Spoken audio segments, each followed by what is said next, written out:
Regarde autour de toi. Le monde n'a pas de patience pour les faibles. Si tu n'es pas capable de l'affronter avec force, il t'écrasera sans hésiter. Chaque jour que tu passes sans t'améliorer, sans te durcir, sans forger ton caractère, est un jour de plus où tu restes victime de tes propres excuses. Et le pire de tout, c'est que personne ne viendra te sauver. Peut-être que tu l'as ressenti avant. Cette voix dans ta tête qui te dit de te reposer un peu plus, d'essayer demain, que ce n'est pas grave si tu ne donnes pas 100%. Cette voix est ton ennemi. C'est la version faible de toi-même, celle qui te maintient attaché à la médiocrité, à la procrastination, à une vie sans but. Et si tu ne la détruis pas, elle finira par te détruire. Les stoïciens le comprenaient bien. Ils savaient que la véritable force ne vient pas des circonstances, mais du contrôle absolu de soi-même. La vie n'est pas juste, le monde ne te doit rien, et chaque jour que tu passes à te plaindre au lieu d'agir, tu t'enfonces davantage dans la misère. Mais voici la bonne nouvelle, tu peux changer. Ce ne sera pas facile, ce ne sera pas rapide. Mais si tu as la volonté de faire face à la vérité, d'arrêter de jouer la victime, alors ce message est pour toi. Aujourd'hui, je vais te donner 10 principes qui, si tu les appliques, feront voler en éclats cette version faible de toi-même. Ce ne sont pas des conseils doux, ils ne sont pas conçus pour te faire sentir bien, ils sont conçus pour te réveiller, pour te montrer la brutalité de ta situation et te pousser à agir. Si tu cherches des excuses pour rester le même, éloigne-toi d'ici. Ce message n'est pas pour ceux qui cherchent le confort, il est pour ceux qui sont prêts à changer, pour ceux qui en ont marre d'être toujours les mêmes, pour ceux qui savent que leur potentiel est bien plus grand que la vie médiocre qu'ils ont vécue jusqu'à présent. ONU, si ta version faible parle, étouffe-la avec de l'action jusqu'à ce qu'elle s'étouffe. Cette voix dans ta tête qui murmure « fais-le demain », tu es fatigué, tu le mérites, est un parasite. Et comme tout parasite, il n'y a que 2 options. Tu l'extermines ou il te consume. Les faibles lui obéissent. Ils pensent qu'ils décident par eux-mêmes, mais en réalité, ils ne font que suivre les ordres de leur propre faiblesse. Ils la nourrissent d'excuses, de procrastination et de justifications bon marché. Ils se convainquent que demain sera un meilleur jour pour commencer, mais demain n'arrive jamais. Ils la laissent grandir jusqu'à devenir des esclaves de leur propre médiocrité. Ils deviennent des spectateurs de leur propre défaite, pris dans une spirale d'inaction qui les enferme dans la même cage qu'ils ont eux-mêmes construite. Le problème n'est pas le monde, ce n'est pas l'environnement, ce n'est pas le manque d'opportunités. Le problème, c'est cette voix interne qui est devenue ton maître. Mais cette voix n'est pas indestructible, elle est faible, elle est fragile. Et elle a un point faible, l'action impitoyable. Il n'y a pas d'autre moyen de la tuer. Tu ne peux pas raisonner avec elle, tu ne peux pas lui discuter, tu ne peux pas lui promettre que tu changeras. Elle ne comprend pas les mots, elle ne comprend que les coups. Et chaque action que tu prends est un coup direct à son crâne. Il n'y a pas de place pour la pensée, la négociation ou le doute. L'exécution implacable est la seule réponse. Chaque fois que tu agis sans lui donner une seconde d'oxygène, tu la rends plus petite. Chaque fois que tu brises la barrière de la paresse avec une pure volonté, tu l'affaiblis. Chaque fois que tu avances, alors que ton esprit te dit de t'arrêter, tu lui plantes un couteau dans le cœur. Quand tu sens que cette voix commence à se réveiller, bouge, fais un pas, exécute, fais ce que tu as à faire sans y penser. Tu n'as pas besoin de te sentir motivé, tu n'as pas besoin d'être inspiré, tu as juste besoin d'agir.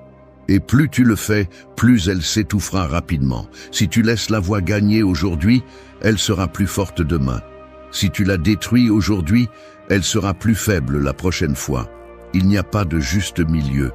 Ou tu la domines, ou elle te domine. L'esprit faible inventera 1000 raisons pour repousser l'inévitable. N'écoute pas, agis. Exécute, domine. 2. Ne fais pas d'affaires avec la médiocrité. Brise tout et reconstruis avec du fer. La médiocrité n'apparaît pas d'un coup. Elle ne se présente pas avec une grande explosion, ni avec un signal d'avertissement. Elle s'insinue lentement, déguisée en repos. justification et confort. Un jour, elle te permet une excuse, le lendemain une concession de plus, et sans t'en rendre compte, tu as construit une vie en ruine de tes propres mains. Il n'y a pas d'erreur plus grande que de penser que l'on peut jouer avec la médiocrité et s'en sortir indemne. Ce n'est pas une option intermédiaire, ce n'est pas un simple dérapage, c'est un poison. Un virus qui s'infiltre dans ton esprit, dans tes habitudes et dans ton environnement jusqu'à ce que tout ce que tu es devienne une ombre de ce que tu aurais pu être. La plupart des gens font des affaires avec leurs propres faiblesses. Ils se disent à eux-mêmes qu'il est acceptable de ne pas donner le maximum tous les jours, qu'ils peuvent se contenter d'être assez bons. Mais assez est le premier pas vers l'échec. La médiocrité est un piège sans issue. Quand tu cèdes une fois, tu céderas toujours. Tu ne peux pas te permettre ce luxe. Tu ne peux pas négocier avec ce qui te détruit. Tu dois tout briser. Brise tout. Détruis chaque partie de ta vie qui te rend faible. Les habitudes qui ne te servent pas, les routines qui t'endorment, les pensées qui t'enchaînent, les personnes qui te tirent vers le bas. Si quelque chose ne te renforce pas, si quelque chose ne te pousse pas vers l'avant, coupe-le à la racine. Ne laisse pas de traces. Ne laisse pas de portes ouvertes. Brûle-le jusqu'aux fondations et éloigne-toi des cendres. Le problème, c'est que la plupart ont peur de lâcher le vieux, même quand ils savent que c'est de la camelote. Ils préfèrent porter leur passé comme une pierre au cou, plutôt que d'assumer la douleur de la transformation. Ne sois pas l'un d'eux. Si une habitude ne te renforce pas, élimine-la. Si une routine ne te fait pas avancer, broie-la. Si une croyance t'affaiblit, arrache-la à la racine. La reconstruction est brutale. C'est là que beaucoup échouent. Ils croient qu'il suffit d'éliminer le mauvais, mais ce n'est pas le cas. Si tu détruis sans construire quelque chose de mieux à sa place, tu ne resteras que dans le vide. Tu ne peux pas vivre dans les ruines.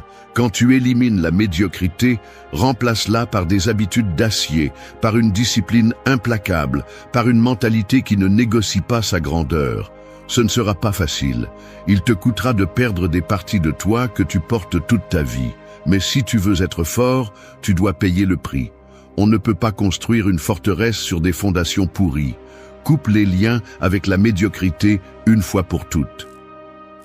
3.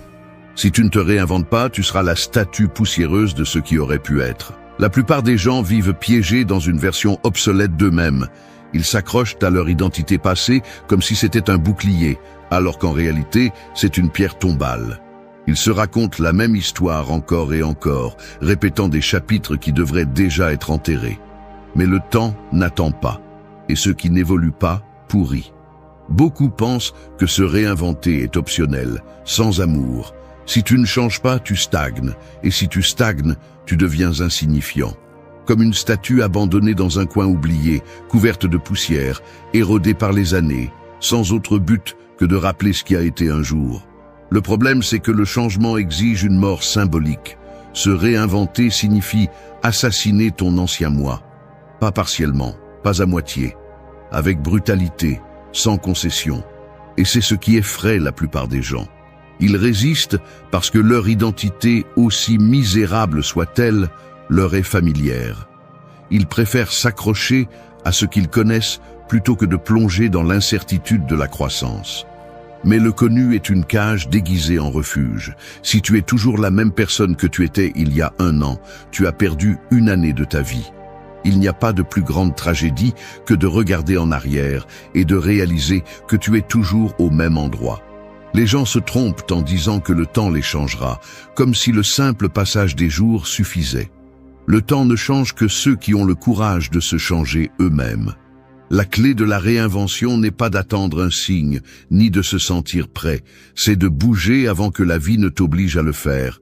Laisser derrière ce qui ne te sert plus, détruire les croyances qui te limitent, lâcher l'identité qui te maintient enchaîné, rompre avec l'idée de qui tu crois être et créer, à partir de zéro, la version que tu as besoin d'être. L'inconfort est le prix de la croissance. Si tu ne ressens pas de douleur dans le processus, tu ne changes pas vraiment. S'il n'y a pas de sacrifice, s'il n'y a pas de destruction, s'il n'y a pas de résistance, tu tournes simplement en rond. La métamorphose n'est pas un processus propre ni facile. C'est brutal, inconfortable et solitaire. Mais c'est le seul chemin. Tu ne deviendras pas un monument à ta propre indécision. Ne sois pas l'histoire que les gens racontent avec un « aurait pu être ». La vie n'attend pas. Ou tu te réinventes, ou tu deviens insignifiant. 4. Chaque excuse est un clou dans l'attaque de ton potentiel, enlevant un avant qu'il ne soit trop tard. Chaque fois que tu ouvres la bouche pour justifier ton inaction, tu creuses ta propre tombe. Chaque excuse que tu dis est un clou qui scelle l'attaque dans laquelle tu enterres ton potentiel.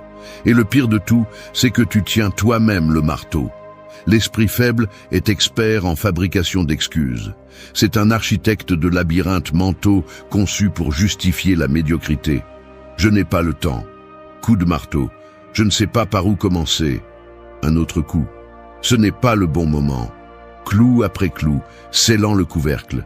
Les excuses sont traîtres parce qu'elles semblent réelles. Elles paraissent raisonnables.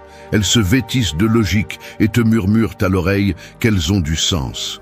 Mais elles ne sont que des murs invisibles que tu construis pour te maintenir dans une vie sans évolution. Chaque fois que tu acceptes une excuse, chaque fois que tu te convaincs qu'il y a une raison valable de ne pas bouger, tu choisis ton propre immobilisme. Les personnes qui réussissent dans la vie ne sont pas les plus intelligentes, ni les plus fortes, ni les plus privilégiées. Ce sont celles qui n'acceptent pas leurs propres excuses. Ce sont celles qui, face à n'importe quel obstacle, trouvent un moyen de le traverser au lieu de l'utiliser comme justification pour abandonner. Le problème avec les excuses, c'est qu'elles t'asservissent sans que tu t'en rendes compte. Aujourd'hui, elles te permettent de ne pas t'entraîner parce que c'était une journée lourde. Demain, elles te font arrêter de progresser dans ton projet parce que tu n'as pas assez d'informations. Et quand tu te rends compte, des années ont passé et tu es toujours au même endroit, avec une montagne de raisons qui expliquent ton échec, mais sans une seule action qui ait construit ton succès.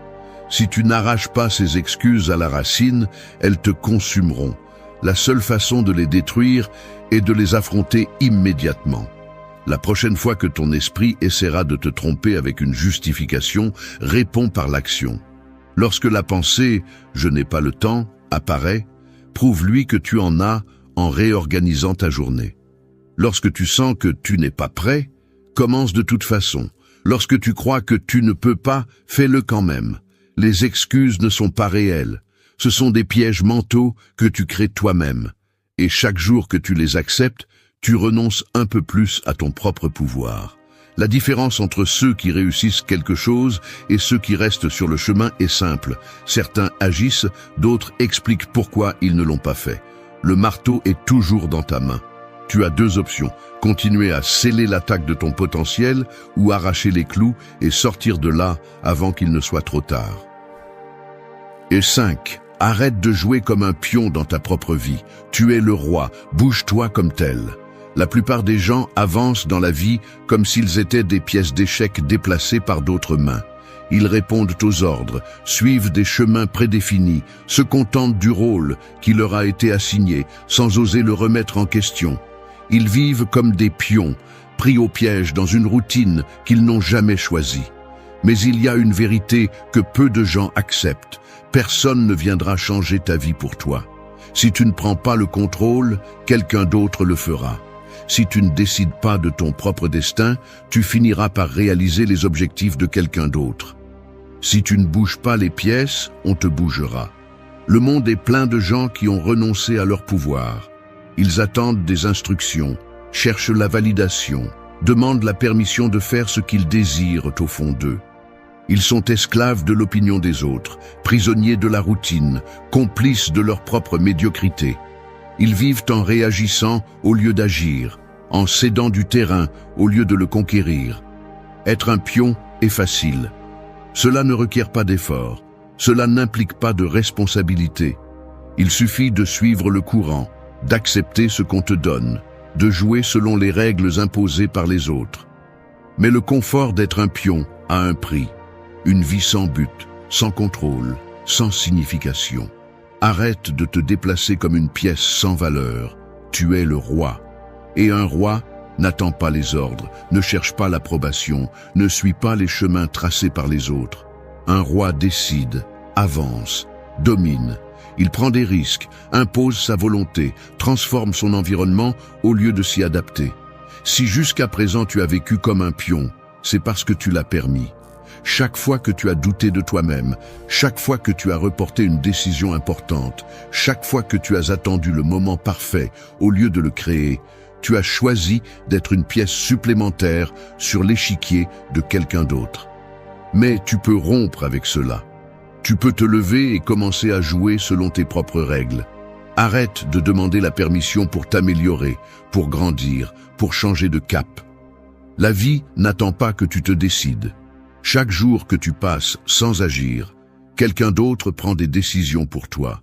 Les pions se déplacent dans une seule direction, limitée, restreinte, sans véritables options.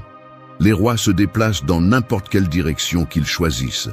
Ils ne sont pas liés à un seul chemin, ils ne dépendent de personne pour avancer. Ils sont les maîtres absolus de leur destin. Aujourd'hui, tu as deux options. Continuer comme un pion, attendre des ordres, vivre en fonction des autres. Ou te lever et commencer à te déplacer comme un roi, l'échiquier est devant toi. Décide de ton prochain mouvement. 6. Si tu ne maîtrises pas ton esprit, quelqu'un d'autre le programmera pour toi. Ton esprit est un champ de bataille. Soit tu le conquiers, soit il devient un territoire ennemi. Il n'y a pas de juste milieu. Si tu ne prends pas le contrôle absolu de ce que tu penses, tu ne seras qu'une marionnette, dansant au rythme de celui qui tire les ficelles. Le monde est conçu pour t'envahir. On te bombarde de distractions déguisées en divertissement, d'opinions étrangères déguisées en vérité, de bruits qui s'infiltrent au plus profond de ta conscience jusqu'à ce que tu deviennes un écho de tout ce que tu consommes. Si tu n'es pas le maître de ton esprit, tu te transformes en un produit. Les esprits faibles ne pensent pas, ils répètent, ils ne questionnent pas, ils absorbent, ils ne décident pas, ils obéissent. Ils suivent des tendances sans les comprendre, adoptent des croyances sans les défier, abandonnent leur capacité de raisonner au confort, de laisser les autres penser pour eux. Ils sont des esclaves sans chaîne, des prisonniers qui ne savent même pas qu'ils sont enfermés. Mais il y a une sortie. Et cette sortie est de prendre le contrôle de ton propre système d'exploitation. Filtre ce qui entre. Toute pensée ne mérite pas une place à ta table. Tout stimulus n'est pas inoffensif. Les déchets que tu consommes deviennent les briques avec lesquelles tu construis ta perception du monde. Si tu te nourris de bruit, ton esprit deviendra chaotique. Si tu te nourris de peur, tu vivras comme un lâche. Si tu te nourris de bêtises, tu deviendras un mouton de plus dans le troupeau. Pense par toi-même. N'accepte pas une idée simplement parce qu'elle vient avec un titre ronflant ou parce que beaucoup la répètent. Déchire-la, démonte-la, examine-la sous tous les angles et décide seulement alors si elle vaut la peine ou si elle n'est qu'un autre maillon dans la chaîne de la médiocrité. Entraîne ton esprit comme si c'était un muscle. Ne laisse pas la rouille s'installer avec le confort, la consommation passive, le conformisme intellectuel. Défie-toi de comprendre ce que peu comprennent, de voir ce que d'autres ne voient pas, de penser à un niveau que la plupart ne savent même pas qu'il existe. Les masses se contentent d'être des spectateurs de leur propre programmation. Ils se nourrissent du contenu conçu pour les rendre dociles, dépendants, obéissants. Mais tu n'es pas né pour être un de plus. Si tu ne décides pas qui tu es, quelqu'un d'autre le fera pour toi. Si tu ne définis pas ce que tu crois, on t'implantera ce qui leur convient. Si tu ne maîtrises pas ton propre logiciel, tu ne seras qu'une autre copie bon marché dans un système qui se nourrit d'esprits faibles. 7. Arrête de construire des ruines avec tes habitudes. Fais de ta mentalité un temple imprenable. Ta vie n'est rien de plus que le reflet de ce que tu fais quotidiennement. Chaque décision, chaque action, chaque habitude est une brique dans la structure de ton avenir. Mais voici le problème. Beaucoup construisent des ruines sans même s'en rendre compte. Chaque fois que tu choisis le confort plutôt que l'effort, tu places une brique fragile dans tes fondations. Chaque excuse, Chaque habitude destructrice, chaque heure gaspillée est un autre bloc pourri qui, tôt ou tard, fera s'effondrer tout l'édifice. Si tu ne fais pas attention à ce que tu construis, un jour tu te réveilleras entouré de décombres, te demandant à quel moment tout s'est effondré. Le problème est que les habitudes sont sournoises. Tu ne remarques pas leur impact immédiatement. La médiocrité ne tombe pas du ciel, elle s'installe lentement, une mauvaise habitude à la fois. Tu te convaincs que sauter un entraînement n'a pas d'importance, que repousser ce projet n'est que pour aujourd'hui, que quelques minutes sur les réseaux sociaux ne font pas la différence. Mais elles le font. Chaque choix façonne ton caractère, chaque répétition renforce ton identité. Et si tu ne prends pas le contrôle de ce processus, ton esprit deviendra une décharge au lieu d'une forteresse. Les faibles construisent avec du sable et de la boue. Leurs habitudes sont fragiles, leur discipline inexistante, leur mentalité fragile. Ils s'effondrent face à la moindre résistance parce qu'ils n'ont jamais pris au sérieux la tâche de devenir inébranlables. Mais tu ne peux pas te permettre ce luxe. Chaque action que tu prends est une opportunité pour renforcer ta structure. Chaque habitude est un ciseau sculptant ton caractère. Tu ne peux pas construire de grandeur avec des fondations en papier. Si tu veux être solide, si tu veux être résistant, tu dois choisir avec une précision chirurgicale les habitudes que tu permets dans ta vie. Fais de ta mentalité un temple imprenable. Construis avec de l'acier, avec une discipline implacable, avec des répétitions inlassables. Fais en sorte que chaque jour compte, que chaque décision soit une marche vers ta meilleure version. Ne cherche pas de raccourcis, n'accepte pas la facilité, ne permets pas de fissures dans ta structure. La grandeur ne s'improvise pas, elle se construit avec chaque action, chaque pensée, chaque sacrifice. Le monde est plein de personnes qui ont laissé leurs esprits devenir des ruines, qui ont construit avec négligence et vivent maintenant piégés dans les restes de ce qui aurait pu être. Mais tu n'es pas l'un d'eux. Aujourd'hui, tu peux décider quel type de structure tu veux ériger. Une qui résiste à n'importe quelle tempête ou une qui s'effondre au premier coup. Construis avec intention. Construis avec force. Et ne permets à rien ni à personne de démolir ce que tu as construit. 8. Si tu continues à négocier avec ta faiblesse, tu seras bientôt son employé. La faiblesse est rusée, elle ne te demande pas de te rendre immédiatement. Elle n'exige pas que tout soit jeté par-dessus bord. Elle veut juste une petite concession, juste une pause supplémentaire, juste un jour de plus, sans faire ce que tu sais que tu dois faire, juste une négociation minimale, insignifiante. Mais chaque fois que tu acceptes, chaque fois que tu cèdes du terrain, elle se renforce, et toi tu t'affaiblis. Au début, c'est subtil. Elle te convainc que tu mérites une pause, que l'effort peut attendre, que demain sera un meilleur jour pour commencer. Et ainsi, elle signe un contrat avec toi. Un accord dans lequel elle prend le contrôle, et toi tu deviens son employé. Ton travail maintenant est d'obéir à ses ordres. Et comme un bon employé, tu commences à suivre sa routine. Te lever tard, reporter des décisions, justifier la médiocrité. Chaque jour, tu t'enfonces davantage dans le piège que tu as toi-même creusé. Ce qui a commencé comme un accord temporaire est devenu ta condamnation permanente. Les faibles ne réalisent pas qu'ils négocient leur propre échec. Ils pensent qu'ils ont encore le contrôle, qu'ils peuvent reprendre le commandement à tout moment. Ils se mentent en disant qu'ils sont toujours les patrons de leur vie, alors qu'en réalité, ils ont cédé le trône depuis longtemps. Ils travaillent pour leur faiblesse, respectent son horaire, suivent ses règles. Mais voici la vérité brutale. Tu ne peux pas négocier avec ce qui te détruit. Tu ne peux pas faire d'accord avec quelque chose qui, au fond, veut juste te voir tomber. La faiblesse ne veut pas t'aider, elle ne te protège pas. Ce n'est pas un ami qui prend soin de toi, c'est un parasite. Et plus tu le nourris, plus il est difficile de t'en débarrasser. La seule façon de rompre avec cela est de renoncer. Rompre le contrat, brûler le pont. Il n'y a pas de place pour le doute, il n'y a pas de place pour « je commence demain ». Si tu ne romps pas le cycle maintenant, chaque jour qui passe te fera sombrer davantage. La force se construit avec des actes de rébellion contre la paresse, contre la procrastination, contre la voix intérieure qui veut te voir faible. Chaque fois que tu choisis l'effort sur le confort, tu arraches un morceau de pouvoir à ta faiblesse. Chaque action est un coup, chaque décision ferme est une déclaration d'indépendance. Aujourd'hui, tu peux continuer à être l'employé obéissant de ta faiblesse, ou tu peux lui dire adieu pour toujours.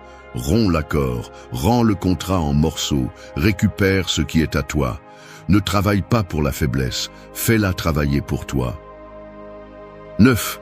Le temps est un prêteur impitoyable. Paie ta dette avec effort ou reste dans la misère. Chaque jour qui passe est une transaction silencieuse. Tu paies avec du temps. Peu importe si tu t'en rends compte ou non, peu importe si tu l'utilises bien ou si tu le gaspilles, le paiement est fait de la même manière. Et le pire, c'est que ce prêteur n'offre pas de remboursement, n'accepte pas de retour et ne négocie pas les intérêts. Ce que tu as dépensé est parti pour toujours. Le problème, c'est que la plupart des gens vivent comme si le temps était infini. Ils se permettent de reporter, d'attendre le moment opportun, de supposer que l'avenir sera généreux et leur donnera une autre chance. Ils parlent de leurs rêves comme s'ils avaient des siècles pour les réaliser, comme si la vie avait l'obligation d'attendre qu'ils décident de prendre les choses au sérieux. Mais le temps ne pose pas de questions. Il n'y a pas d'attente. Il ne pardonne pas. Chaque minute que tu gaspilles est un paiement que tu as fait et que tu ne récupéreras jamais. Il n'y a pas de bouton de réinitialisation. Il n'y a pas de seconde chance de vivre le même jour 2 fois. L'horloge avance sans pitié et chaque seconde qui passe est un autre clou dans le cercueil de ton potentiel. Les faibles gaspillent leur temps aussi facilement qu'ils jettent des pièces dans une machine à sous. Ils jouent avec lui, le gaspillent en distraction, en conversation sans valeur, en excuses recyclées. Ils pensent qu'il y aura toujours un demain, qu'ils pourront devenir sérieux quand le moment sera venu. Ils ne ressentent pas d'urgence parce qu'ils ont succombé au mensonge le plus dangereux de tous. J'ai tout le temps du monde. Mais ils ne l'ont pas. Personne ne l'a. Chaque seconde est un actif qui se consomme, peu importe ce que tu fais. Si tu ne l'utilises pas pour grandir, tu es en train de le perdre. Si tu ne l'investis pas pour t'améliorer, tu signes ta propre condamnation. Le problème, c'est que la plupart des gens ne s'en rendent compte que lorsqu'il est trop tard. Quand ils regardent en arrière et voient tout ce qu'ils auraient pu être enterrés sous une montagne d'excuses et d'opportunités perdues. Le temps te fait payer de 2 manières, avec effort ou avec misère. Si tu en profites, si tu l'exploites au maximum, si tu paies avec discipline et sacrifice, l'avenir te récompensera. Mais si tu le gaspilles, si tu le traites comme s'il n'avait aucune valeur, si tu continues à reporter l'inévitable, prépare-toi à la facture, parce qu'elle arrivera. Rien dans cette vie n'est gratuit. Tu pèses avec de la sueur ou tu pèses avec des regrets. Tu investis dans ta croissance ou tu acceptes la médiocrité comme ton seul héritage. Il n'y a pas de demi-mesure. Les forts comprennent cela. Ils savent que chaque jour qu'ils laissent passer sans en profiter est un dommage irréparable, un coup direct à leurs propres rêves. Ils ne jouent pas avec le temps, ils le maîtrisent. Ils ne le gaspillent pas, ils le transforment en progrès. Il n'y a pas d'échappatoire. Chaque jour où tu ne progresses pas, tu recules. Chaque jour où tu ne construis pas, tu détruis. Chaque jour où tu choisis le confort plutôt que l'effort, tu hypothèques ton avenir en échange d'une satisfaction momentanée. Regarde autour de toi. Le monde est plein de gens qui n'ont jamais rien fait de leur vie. Non pas parce qu'ils étaient moins intelligents, ni parce qu'ils n'avaient pas d'opportunité, mais parce qu'ils n'ont jamais compris l'urgence du temps. Ils se sont convaincus que demain était une option réelle, jusqu'à ce qu'un jour ils se réveillent et qu'il n'y ait plus de demain. Si tu continues à vivre sans sens de l'urgence, tu finiras de la même manière. Aujourd'hui, tu as un choix. Tu peux continuer à jouer avec ton temps comme s'il était illimité, ou tu peux commencer à le traiter comme ce qu'il est, la ressource la plus précieuse que tu possèdes. Dix, ta faiblesse est une tumeur. Ne la traite pas avec diplomatie, extirpe-la avec brutalité. La faiblesse ne se guérit pas avec des mots d'encouragement. Elle ne disparaît pas avec des affirmations positives, ni avec des espoirs vides. C'est une tumeur. Et comme toute tumeur, si tu ne l'extirpes pas à la racine, elle continuera à grandir, à se propager, à corrompre tout sur son passage jusqu'à ce que tu deviennes une version méconnaissable de ce que tu as été un jour. Beaucoup font l'erreur de traiter leur faiblesse avec délicatesse, avec patience, avec des excuses déguisées en compréhension. Ils se disent à eux-mêmes qu'il est bon d'être indulgents, qu'ils peuvent changer petit à petit, qu'il n'est pas nécessaire d'être trop dur avec eux-mêmes.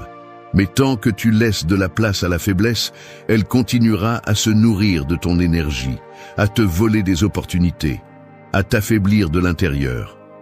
Tu ne peux pas négocier avec quelque chose qui est conçu pour te détruire. Tu ne peux pas raisonner avec une partie de toi qui ne veut que te voir échouer. Tu la tues ou elle te tue. Les gens ont peur d'être brutaux avec eux-mêmes parce que le confort est addictif. La douceur est séduisante. Le chemin facile semble toujours attrayant au début, jusqu'à ce que tu te rendes compte qu'il se termine dans une impasse. La seule solution est l'élimination radicale, sans anesthésie, sans contemplation, sans lui laisser une chance de survie. Si tu identifies une habitude qui te rend faible, détruis-la sans pitié. Ne joue pas avec l'idée de la changer progressivement. N'essaie pas de la modifier avec de petits ajustements. Arrache-la à la racine et brûle-la. Si tu te rends compte qu'une mentalité te sabote, frappe-la avec de nouvelles croyances jusqu'à ce qu'il n'en reste plus trace. Ne les traite pas avec délicatesse, ne les adoucis pas avec des justifications. Remplace-la par de la discipline, de la force, une mentalité qui ne tolère pas la médiocrité. Si tu découvres que tu es entouré de personnes qui nourrissent ta faiblesse, coupe ces liens sans hésiter. N'explique pas, ne demande pas la permission, ne laisse pas de fenêtres ouvertes. L'influence de la médiocrité est un poison lent, et si tu ne t'éloignes pas à temps, tu finiras par être infecté. La transformation n'est pas un processus confortable, ce n'est pas un changement tiède, ni une transition subtile, c'est une guerre interne. C'est un affrontement direct entre la version forte que tu dois être et la version faible qui résiste à mourir. Et dans cette guerre, tu gagnes ou tu perds. Il n'y a pas de match nul. Il n'y a pas de trêve. Il n'y a pas de diplomatie. Si tu veux être fort, tu dois opérer sans sentimentalisme. Tu ne peux pas continuer à porter ce que tu sais qui te tue. Tu ne peux pas continuer à donner de l'espace à ce qui draine ton potentiel. Extirpe-le. Coupe-le une fois pour toutes. Un cerveau surexcité est comme un cheval sauvage que personne ne veut dompter. Il court sans direction, donne des coups de pied sans réfléchir et finit épuisé sans arriver nulle part. C'est ainsi que beaucoup de gens sont aujourd'hui. Pas fatigués par un excès de travail, mais par un excès de bruit. Pas brisés de l'intérieur, mais engourdis. Ils demandent à la vie de la motivation tout en avalant tout ce qui les déconnecte. Écran, sucre, bruit, validation extérieure et distraction bon marché. Et le pire n'est pas qu'ils sont perdus. Le pire est qu'ils ont normalisé cela. Ils se sont habitués à vivre sans énergie, sans but, sans clarté. Et ils appellent cela routine. Ils ont oublié que la dopamine n'est pas un bouton qui s'active en regardant des vidéos, en mangeant par anxiété ou en attendant des miracles. C'est une étincelle qui s'allume avec la discipline, la concentration, avec des actions alignées avec qui vous voulez vraiment être. Si aujourd'hui vous n'avez envie de rien, si vous avez du mal à vous concentrer, si vous vivez d'impulsion en impulsion sans comprendre pourquoi vous vous sentez de plus en plus vide, ce n'est pas de votre faute, mais c'est bien votre responsabilité. Parce que personne ne viendra vous sauver, personne ne vous rendra votre respect de soi si vous le donnez à chaque fois que vous choisissez la facilité. Et c'est là que ce script entre en jeu, non pas comme un discours motivant, mais comme un électrochoc. Un qui vous rappelle que récupérer votre énergie mentale n'est pas un luxe, c'est urgent. Aujourd'hui, vous allez découvrir 8 pratiques réelles, crues, possibles. Elles ne viennent pas de gourous ou de formules magiques, elles viennent du stoïcisme, de la psychologie, de l'expérience de ceux qui ont aussi touché le fond et ont décidé d'arrêter de couler. Chaque pratique est une réponse au chaos moderne. Une porte pour sortir du pilote automatique, retrouver votre motivation et construire un esprit stable, éveillé et orienté.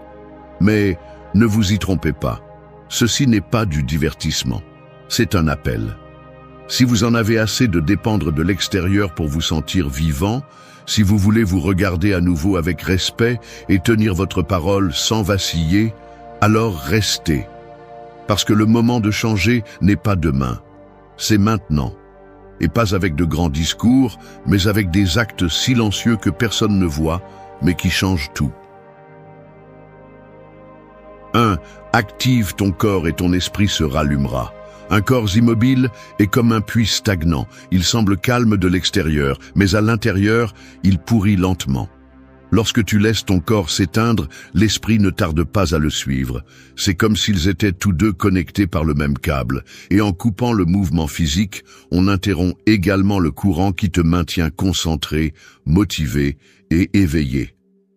Beaucoup disent qu'ils n'ont pas l'énergie de bouger, mais ils ne comprennent pas que c'est précisément parce qu'ils ne bougent pas qu'ils n'ont pas d'énergie.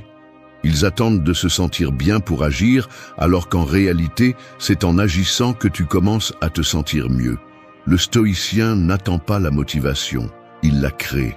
Marc Aurèle, même épuisé de l'intérieur, continuait à se lever chaque jour pour accomplir son devoir. Non pas parce qu'il en avait envie, mais parce qu'il comprenait que le corps entraîné est la base de l'esprit ordonné.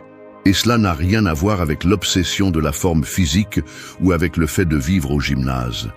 Il s'agit de reprendre le contrôle du système nerveux à partir de ce que tu peux maîtriser, le mouvement.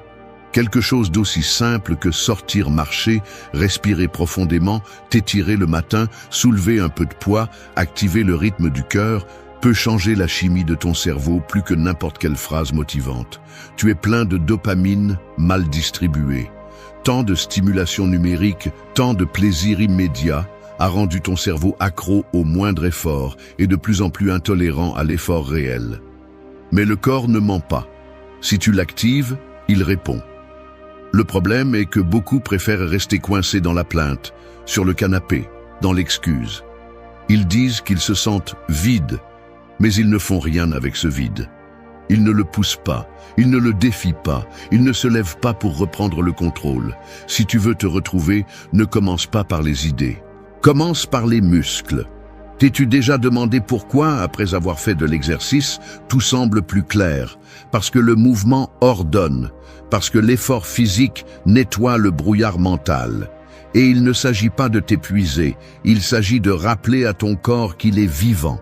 Ton sang doit bouger, tes poumons se remplir, ta posture se redresser, parce que c'est seulement ainsi que le message est clair. Tu es prêt à changer, tu en as marre d'attendre des miracles assis. Tu es prêt à faire ce qui te revient, même si personne ne t'applaudit pour cela. Ce principe n'est pas négociable. Le corps est l'encre. Si tu ne l'actives pas, tout le reste vacille. Alors, n'attends pas le moment parfait. Ne cherche pas la motivation à l'extérieur. Fais bouger ton corps, même si ton esprit dit qu'il n'a pas envie. Parce qu'à la fin de la journée, ce premier pas, ce geste minimal d'activation, peut être la seule chose dont tu as besoin pour commencer à sortir du puits. Peu importe s'il est petit, l'important est que tu le fasses, parce que cet acte simple, constant et silencieux est ce qui commence à s'allumer de l'intérieur. Et crois-moi, une fois que le corps se réveille, l'esprit ne tarde pas à le suivre. La dopamine naturelle n'apparaît pas avec des raccourcis. Elle se construit avec un effort répété. Et la base de cet effort est physique. Si tu ne maîtrises pas ton corps, tu ne maîtriseras jamais ton esprit. Alors aujourd'hui, ne te demande pas si tu as envie. Demande-toi si tu es prêt à te respecter suffisamment pour faire ce que tu as dit que tu ferais. Parce que ce respect commence par bouger, même quand tout en toi veut rester immobile. C'est là que commence la véritable transformation. 2. Arrête de calmer ton anxiété avec de la nourriture qui éteint ta lumière. Un esprit anxieux maltraité par le corps qui le contient est comme une bombe connectée à son propre détonateur. La vraie faim est silencieuse, patiente, claire. Mais l'anxiété, non. L'anxiété crie, exige, manipule. Elle te dit « mange ceci et tu te calmeras » et tu obéis. Non pas parce que tu as faim, mais parce que tu veux faire taire le bruit mental. Non pas parce que tu en as besoin, mais parce que tu t'es appris à te calmer avec la première chose qui t'endort. Le problème n'est pas la nourriture. Le problème est que tu l'utilises pour ne pas ressentir, pour ne pas penser, pour ne pas affronter ce qui fait mal. Chaque fois que tu remplis ton estomac avec ce dont tu n'as pas besoin, tu laisses ta partie la plus faible prendre le contrôle. Cette partie qui ne cherche pas la clarté, cherche un réconfort immédiat. Et ce réconfort ne guérit pas, il te rend seulement plus dépendant. Beaucoup disent qu'ils n'ont pas d'énergie, mais ils se nourrissent comme s'ils voulaient être morts. Ils vivent en empoisonnant leur corps et en espérant que leur esprit fonctionne bien. Ils passent plus de temps à penser à ce qu'ils vont manger qu'à se demander ce qui leur arrive vraiment. Ils ont confondu l'acte de manger avec un analgésique émotionnel. Et c'est pourquoi leur dopamine est hors de contrôle. Il ne s'agit pas seulement de santé, il s'agit de respect. Parce que quand tu manges par impulsion, tu brises le pacte avec toi-même.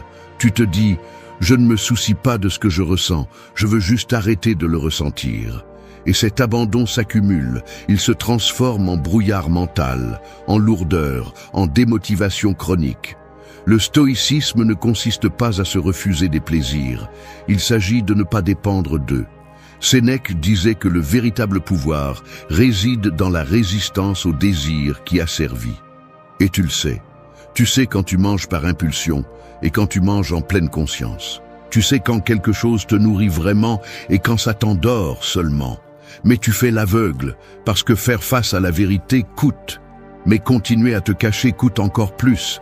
Parce que chaque fois que tu utilises la nourriture comme refuge, tu renforces le chaos interne. Tu rends ton jugement plus flou, ton corps plus maladroit, ta volonté plus faible. Veux-tu retrouver ta concentration? Alors commence par les bases. Ce qui entre dans ton corps conditionne ce qui sort de ton esprit. Bien manger n'est pas une mode, c'est une déclaration d'intention. Tu n'as pas besoin d'un régime strict. Tu as besoin de sincérité. Tu as besoin de te demander, avant de manger, si cet aliment te rapproche du type de personne que tu veux être ou t'en éloigne, parce que c'est là que tu retrouves le respect de toi-même, dans ces moments invisibles où tu décides de ne pas te trahir.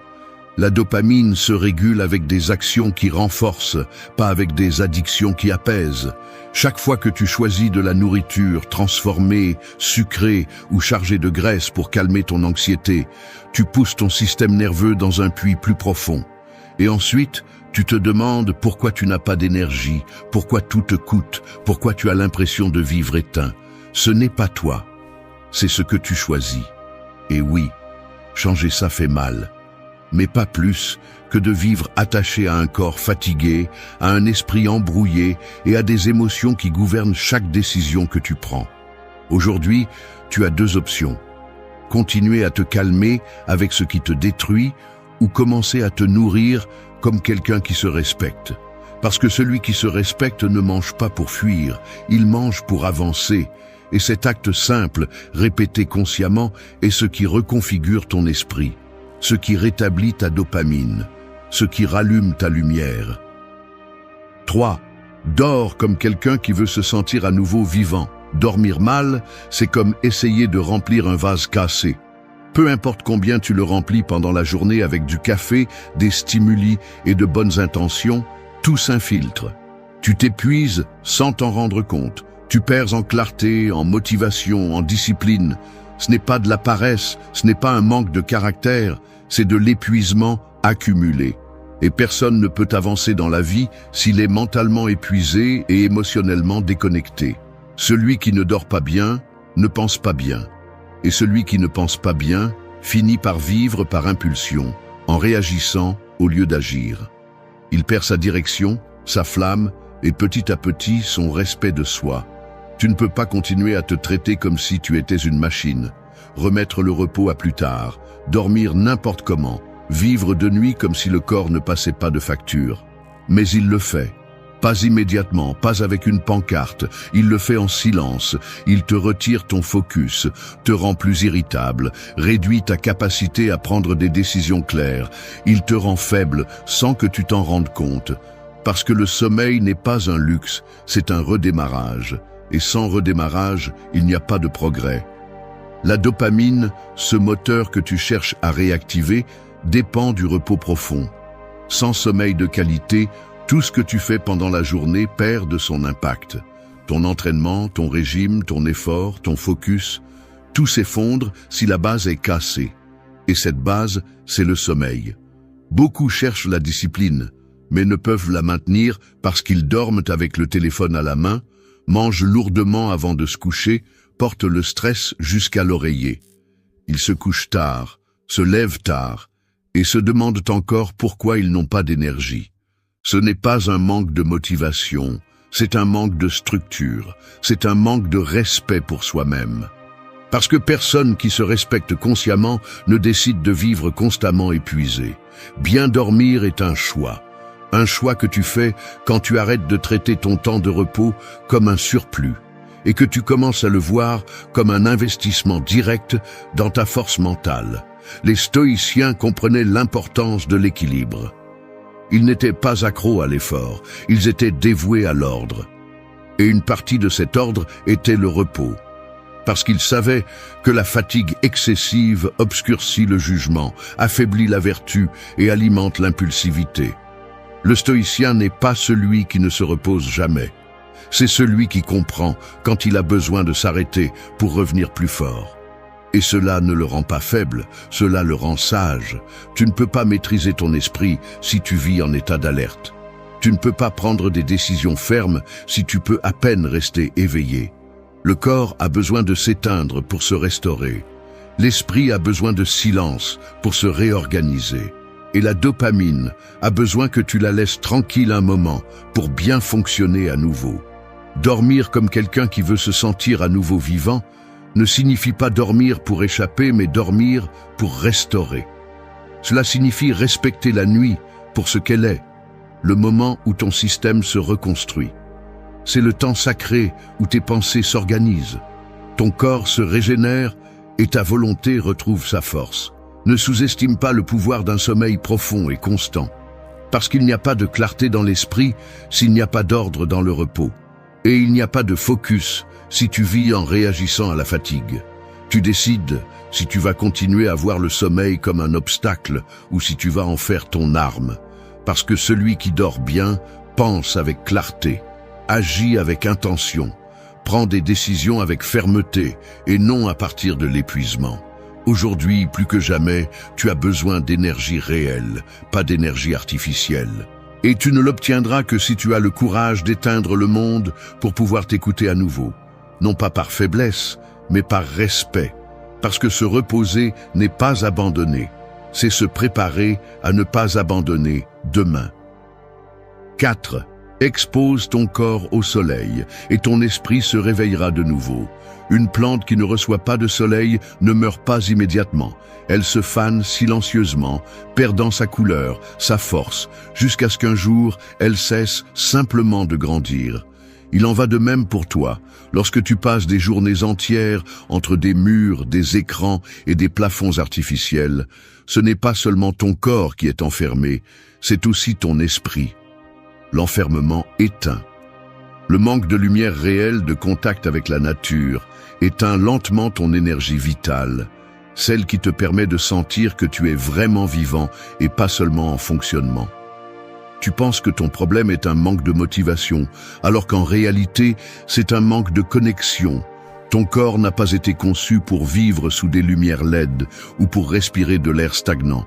Tu as besoin de soleil, de mouvement, de contact avec la terre, avec le ciel, avec quelque chose de plus grand que ton agenda ou tes tâches en attente. Et il ne s'agit pas de devenir mystique. Il s'agit de se rappeler que ta biologie est toujours celle d'un être humain, pas celle d'une machine. Tu as besoin de soleil pour produire de la sérotonine, pour réguler ta dopamine, pour ajuster ton rythme interne. Tu as besoin de le voir, de le sentir, de le laisser te traverser ne serait-ce que quelques minutes, parce que le soleil ne fait pas que chauffer, il réveille aussi. Lorsque tu t'éloignes du monde naturel, tu deviens plus anxieux, plus instable, plus dispersé. Ce n'est pas une coïncidence. Il y a des études qui montrent comment l'exposition quotidienne au soleil améliore ton humeur, ta concentration et ton sommeil. Ce n'est pas de la magie, c'est de la science, et c'est aussi de la philosophie. Les stoïciens ne vivaient pas enfermés.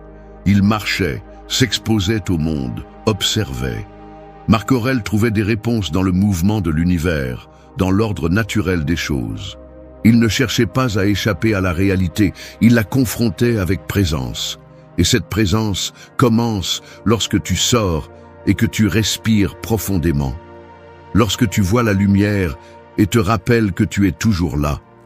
Il est incroyable de voir comment quelque chose d'aussi simple que sortir peut faire tant pour toi. Ce n'est pas seulement ouvrir la porte, c'est sortir avec intention. Sortir pour te reconnecter avec toi-même. Pour voir le ciel, sentir l'air, te rappeler que le monde ne tient pas dans un écran. La dopamine ne se régule pas seulement avec ce que tu manges ou ce que tu fais, mais aussi avec ce que tu vois, ce que tu perçois, ce que tu laisses entrer dans ton système. Et si tu ne consommes que du contenu artificiel, des images retouchées, du bruit constant, tu épuises ton énergie sans t'en rendre compte. Tu nourris ton système avec du chaos visuel et auditif au lieu d'équilibre. La clarté n'apparaît pas entre quatre murs fermés. Elle apparaît lorsque tu te permets de respirer à nouveau. Et tu n'as pas besoin d'une montagne ou d'une plage pour le faire. Il suffit de marcher, d'ouvrir une fenêtre et de regarder le soleil en face, de sortir 10 minutes et de laisser ton téléphone à la maison. Il suffit de te rappeler à toi-même que tu es vivant. Que tu n'es pas seulement productivité ou routine, qu'il y a quelque chose en toi qui a besoin de silence, de nature, d'espace. Et le soleil est l'un de ces espaces. Un rappel constant que, même si tu n'as pas toutes les réponses, tu es toujours sur la bonne voie. Fais-en une habitude. Non pas comme un luxe occasionnel, mais comme une partie de ta discipline. Parce que celui qui sort au soleil ne le fait pas seulement pour sa santé, il le fait pour sa santé mentale, parce qu'il sait qu'il a besoin de lumière pour ne pas devenir sombre, parce qu'il comprend que la clarté externe ordonne aussi l'interne, et cette exposition, répétée chaque jour, est celle qui commence à rendre du rythme à ton esprit, de l'équilibre à ta dopamine et de la présence à ta vie. Sors, regarde le ciel, respire, rappelle-toi que tu es ici, et que, tant que tu continues à te chercher au bon endroit, tu pourras toujours recommencer. 5. Fais le petit, mais fais-le compter. Une avalanche commence par une seule pierre qui décide de se détacher. Pas avec du bruit, pas avec du spectacle, elle tombe simplement. Et ce geste minimal déclenche un changement imparable. C'est ainsi que fonctionne la transformation personnelle. Elle n'arrive pas avec de grands discours, ni avec des promesses émotionnelles. Elle arrive quand un petit acte se répète avec cohérence jusqu'à devenir une partie de toi. Mais le problème est que beaucoup méprisent le petit. Ils croient que si ce n'est pas radical, ça ne vaut rien. Que si ça ne se voit pas, ça ne sert à rien. Ils vivent en attendant le moment parfait pour tout changer, sans comprendre que la clé n'est pas de faire plus, mais de faire l'essentiel de manière constante. La dopamine n'a pas besoin de feu d'artifice. Elle a besoin de structure. Elle a besoin de signes de progrès. Et ton système ne distingue pas entre un grand accomplissement et un petit pas. Il distingue entre le mouvement et l'immobilisme. Chaque chose que tu fais, aussi minime soit-elle, envoie un message à ton esprit. Soit tu prends le contrôle, soit tu le cèdes. Et ce message s'accumule. Quand tu décides de faire ton lit, de sortir marcher, d'écrire une idée, de respirer avant de réagir, tu construis un langage interne. Tu dis « je prends les choses en main ». Et cela, même si tu ne le vois pas immédiatement, réorganise ta chimie interne, renforce ton estime de toi et commence à redonner une direction à ton énergie. La plupart échouent parce qu'ils essaient de tout faire d'un coup. Ils veulent nettoyer leur vie en une seule journée, mais la force ne se construit pas ainsi. Elle se construit avec précision, avec constance, avec des actes que personne n'applaudit, mais que tu sais qu'ils comptent. Le stoïcisme enseigne que le caractère se forme dans l'invisible, que la vertu n'a pas besoin de spectateurs. Marc Aurèle n'écrivait pas ses réflexions pour les autres, il les écrivait pour lui-même. Parce qu'il comprenait que le petit, lorsqu'il naît de l'intention correcte, transforme. Et c'est ce que beaucoup ont oublié, la valeur du simple, de l'humilité, du quotidien. La dopamine déséquilibrée exige des stimuli extrêmes. Mais la dopamine équilibrée s'active avec le progrès réel. Et ce progrès apparaît lorsque tu arrêtes de vouloir changer ta vie en une semaine et que tu commences à te reconstruire en silence, sans hâte. Ce que tu fais aujourd'hui, même si cela semble insignifiant, a du poids. Parce que chaque action que tu respectes renforce ton identité. Et chaque action que tu reportes t'affaiblit. C'est aussi clair que ça. Si tu dis que tu vas faire quelque chose et que tu le fais, aussi petit soit-il, tu démontres que tu peux avoir confiance en toi. Et cette confiance génère de la stabilité. Cette stabilité crée de la clarté. Et la clarté active ta motivation de manière naturelle. Arrête de mesurer ton progrès par ce que les autres voient. Commence à le mesurer par ce que tu sais que tu fais, par ce que tu ne permets plus, parce que tu n'ignores plus. Parce que grandir, ce n'est pas tout changer, c'est ne pas se rendre à ce qui te vainquait auparavant. C'est avoir le courage de répéter ce qui est juste, même quand personne ne te félicite pour cela. Parce que le petit, répété avec intention, te donne quelque chose qu'aucune motivation externe ne peut te donner, le respect de soi. Et quand tu te respectes, tu prends soin de toi. Et quand tu prends soin de toi, ton esprit répond. Ta dopamine se stabilise, ton focus se précise, ton énergie recommence à te soulever. Aujourd'hui, tu n'as pas besoin de te promettre de grandes choses. Tu as besoin d'en faire une seule. Une qui a du poids, une que tu peux soutenir, une qui te rappelle que tu es toujours là et que tu n'as pas besoin de bruit pour avancer, juste de la décision. Une action minimale, oui, mais chargée de conscience. Parce que le petit que tu fais avec âme vaut plus que le grand que tu annonces seulement.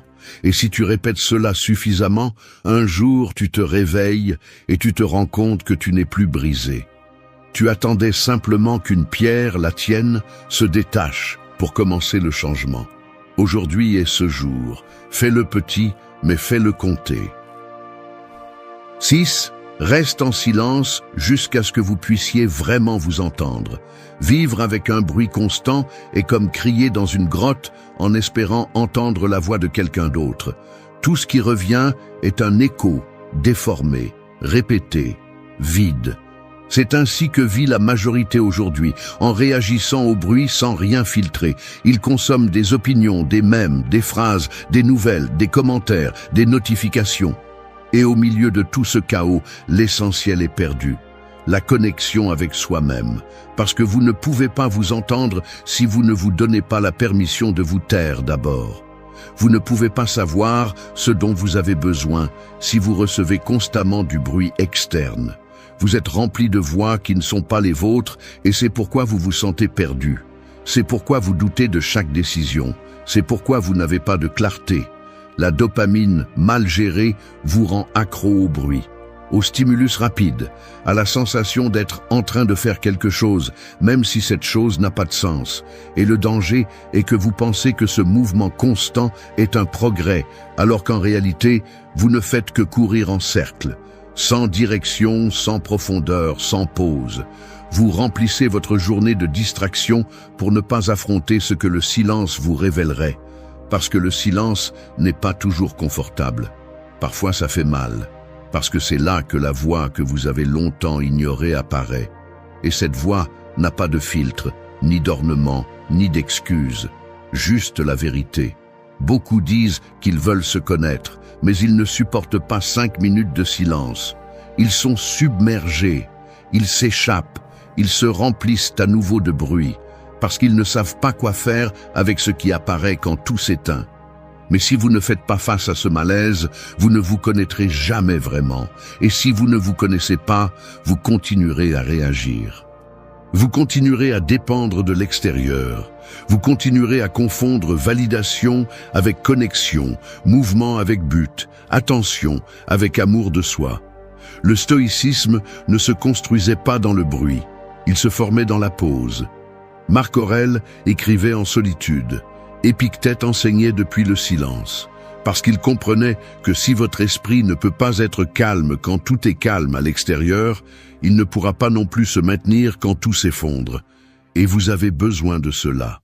Force réelle, clarté qui ne dépend pas de l'environnement, direction qui ne vacille pas à chaque opinion étrangère. Vous n'avez pas besoin de plus de contenu. Vous avez besoin de traiter ce que vous avez déjà. Vous n'avez pas besoin de plus de stimulus. Vous avez besoin d'espace pour digérer ce que vous ressentez. Et cela ne peut être réalisé qu'à partir du silence. Je ne parle pas de s'asseoir en position de lotus ou de devenir mystique. Je parle de quelque chose de plus difficile. Éteindre le téléphone, sortir, se promener sans musique, rester avec vous sans avoir besoin de faire quelque chose. 5 minutes de présence totale peuvent vous en apprendre plus sur vous que 500 phrases d'auto-assistance. Parce qu'il n'y a pas de filtre là-bas. Il n'y a pas de performance. Il n'y a que vous. Au début, vous ne saurez pas quoi faire avec ce silence. Peut-être que cela vous mettra mal à l'aise. Peut-être que cela vous confrontera à des choses que vous n'attendiez pas. Mais si vous restez, si vous ne fuyez pas, quelque chose commence à s'organiser. Votre système nerveux baisse la garde. Votre esprit cesse de courir. Votre dopamine cesse de chercher une échappatoire et commence à se stabiliser. Parce que dans le silence, vous ne faites pas que vous reposer. Dans le silence, vous vous nettoyez. Vous vous réorganisez. Vous vous retrouvez. Aujourd'hui, plus que jamais, rester en silence est un acte de pouvoir. Parce que dans un monde qui ne cesse de parler, celui qui se tait et s'écoute est celui qui voit le plus clair. Non pas par hasard, mais parce qu'il a choisi de cesser de s'anesthésier avec des stimuli et a préféré faire face à sa vérité. Rester en silence, non pas pour fuir le monde, mais pour y revenir plus fort, plus clair, plus vous. 7. Entoure-toi seulement de ceux qui te rendent la paix. Peu importe la puissance du moteur, si tu es entouré de freins, tu peux avoir de la clarté, de la discipline, une direction. Mais si ceux qui t'entourent t'éteignent constamment ton énergie, tôt ou tard tu vas stagner. Les gens ne sont pas neutres, ils te poussent vers ton centre ou t'éloignent de toi. Ils ajoutent à ton bien-être ou le sabotent sans que tu t'en rendes compte. Et le plus dangereux, c'est qu'ils le font souvent avec un sourire. Ils ne te crient pas dessus, mais ils te drainent. Ils ne t'agressent pas, mais ils t'embrouillent. Et sans t'en rendre compte, tu luttes pour maintenir ton équilibre dans un environnement qui te déséquilibre chaque jour. Ta dopamine ne répond pas seulement à ce que tu fais. Elle répond aussi à ce que tu ressens en présence des autres.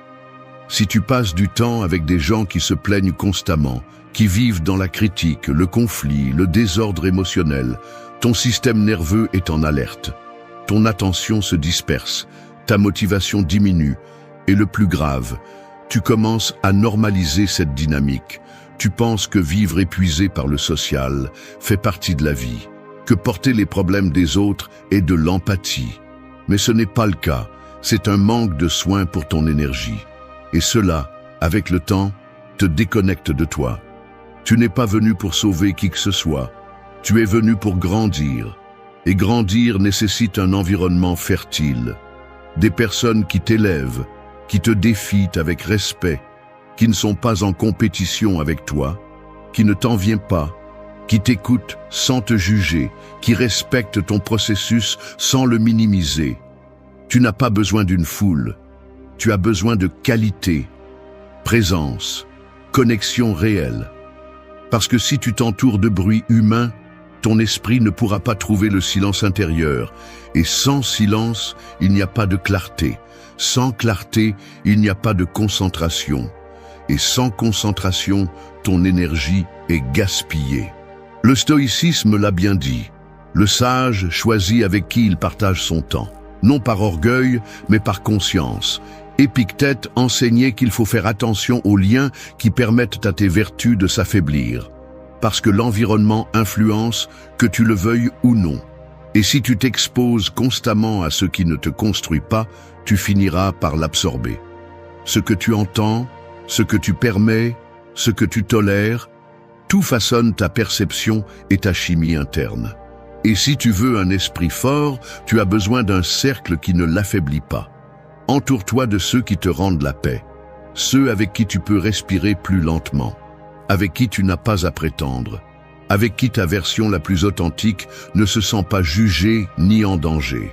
Ne cherche pas des personnes parfaites, cherche des personnes conscientes, qui prennent la responsabilité de leur énergie, qui ne blâment pas le monde, qui ne dépendent pas du drame pour se sentir vivant. Et si cela signifie être plus seul pendant un moment, alors sois. Mieux vaut marcher en silence que crier au milieu du bruit. Chaque fois que tu choisis avec qui partager ton espace, tu dis à ton esprit quel type d'énergie il mérite. Et cela, avec le temps, réorganise ton système complet. Ta dopamine se régule parce que tu n'es plus en tension sociale constante. Ta motivation revient parce que tu arrêtes de dépenser de l'énergie à te défendre de ce qui te soustrait. Ta clarté augmente parce que l'environnement n'interfère plus, mais accompagne. Et cela change tout. Il ne s'agit pas de devenir hermétique, il s'agit de devenir sélectif. Fais du respect pour ton énergie une norme. N'accepte pas les liens par habitude. Ne reste pas là où il n'y a plus de croissance. N'insiste pas là où il n'y a plus de réciprocité. Ta paix est un filtre. Si quelqu'un te la prend, il te montre qu'il ne doit pas rester. Écoute cela. Entoure-toi avec intention, parce que ton environnement ne reflète pas seulement qui tu es. Il façonne aussi qui tu deviens. Et tu décides quelle version de toi va se maintenir, celle qui s'épuise à plaire ou celle qui se renforce en choisissant bien avec qui partager sa lumière. 8. Sois constant avec ce qui te renforce, même si personne ne le voit. Tu n'as pas besoin d'une foule pour devenir imbattable. Tu as juste besoin d'un engagement silencieux envers toi-même. Un engagement que personne ne voit, que personne n'applaudit, que personne ne partage, mais que tu soutiens chaque jour quand le reste du monde dort, se plaint ou abandonne. Parce que c'est là que se construit la vraie différence. Pas dans ce qui est visible, mais dans ce qui est invisible. Pas dans ce que tu publies, mais dans ce que tu pratiques quand tu es seul. Pas dans ce que tu dis, mais dans ce que tu répètes quand tu n'as pas envie. La dopamine qui te soulève n'est pas celle qui est déclenchée par le plaisir. C'est celle qui est régulée par la direction. Tout le monde veut des résultats, mais presque personne ne veut répéter l'essentiel en silence. Ils l'appellent ennuyeux, monotone, inutile. Mais il n'y a pas de clarté sans structure, il n'y a pas d'esprit fort sans répétition, et il n'y a pas de respect de soi sans constance. Peu importe à quel point ton objectif est inspirant si tu n'es pas prêt à faire le minimum chaque jour. Peu importe combien de motivation tu as aujourd'hui, si demain tu abandonnes à nouveau. Parce que celui qui n'est pas constant avec ce qui le renforce est constant avec ce qui le détruit. Point. Le monde t'a appris à vivre de sommet, à chercher de la dopamine facile, à t'enthousiasmer pour un nouveau plan, une nouvelle routine, une nouvelle promesse. Mais le monde ne t'a pas appris à rester, à tenir bon, à le refaire même si tu es fatigué, même si tu es frustré, même si tu as l'impression de ne pas avancer. Et c'est précisément là que se séparent ceux qui changent de ceux qui essaient seulement. Parce qu'être constant sans motivation n'est pas un talent, c'est du caractère. C'est une façon de te dire à toi-même que cette fois tu ne vas pas te laisser tomber. La dopamine n'a pas besoin d'un énorme prix. Elle a juste besoin de voir du progrès. Et le progrès se construit en répétant des actes concrets, réels, solides. Manger correctement même si personne ne te voit. Éteindre le téléphone quand tu pourrais te distraire. Sortir, marcher, même si tu es de mauvaise humeur. Méditer même si ton esprit ne veut pas rester tranquille. Dormir tôt même si tu as des choses en suspens. Réfléchir avant de réagir même si tu as la rage au ventre. Ces gestes, petits mais fermes, sont ceux qui façonnent ton système. Ce sont ceux qui montrent si tu es vraiment engagé ou simplement excité par moments. Marc Aurèle n'écrivait pas pour montrer sa sagesse. Il écrivait pour ne pas oublier qui il voulait être, parce qu'il savait que l'environnement, l'ego, la fatigue et la routine pouvaient l'aveugler. Et c'est pourquoi il répétait. C'est pourquoi il laissait une trace. Parce que l'ennemi n'est pas le manque de motivation, c'est le manque de mémoire. Quand tu oublies pourquoi tu as commencé, tu deviens faible. Tu te laisses emporter par l'émotion du jour. C'est pourquoi ta constance est un rappel. Pas que tu es parfait, mais que tu n'es pas prêt à lâcher l'essentiel. Et si aujourd'hui personne ne te reconnaît, tant mieux, parce que c'est là le vrai test. Ferais-tu la même chose si personne ne le savait? Si personne ne le louait? S'il n'y avait pas de récompense immédiate? Parce que si la réponse est oui, alors tu es prêt. Alors tu n'agis plus pour impressionner. Tu agis parce que tu as compris que la seule validation qui compte est la tienne. Et cela, dans ce monde, c'est de la force.